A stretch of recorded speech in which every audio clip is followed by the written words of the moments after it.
Tripura Info News Update.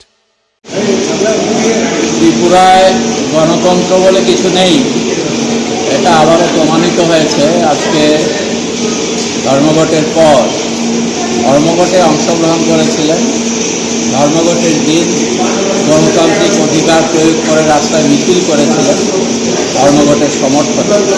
এই তথাকথিত অপরাধে আজকে আমাদের ত্রিপুরা মোটর শ্রমিক ইউনিয়নের নেতৃত্ব দুলাল কর্মকার, তিনি তার পেশার সাথে যেটাতে তিনি যুক্ত আছেন সে কাজে তিনি গিয়েছিলেন বিরানিয়ার দিকে।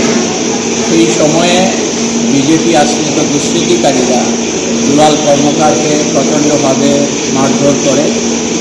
তিনি আইজিএম হাসপাতালে তিনি চিকিৎসিত অবস্থায় আছেন, প্রচণ্ড তার চোট লেগেছে শরীরের বিভিন্ন জায়গায়। আমরা আবারও ধিক্কার জানাই এই ঘটনায়, আমরা নিন্দা জানাচ্ছি যে ভারতবর্ষে কীভাবে ধীরে ধীরে গণতন্ত্রের নিধন চলছে।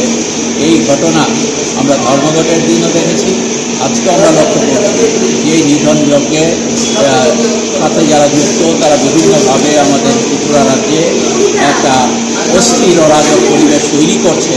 আর সবচাইতে লজ্জাজনক হচ্ছে যে তাদের দলের যে নেতৃত্ব, এই নেতৃত্ব এই সমস্ত কাজকে বাহবা দিচ্ছেন বা এর নিন্দায় তারা একটি বাক্য প্রয়োগ করছেন না।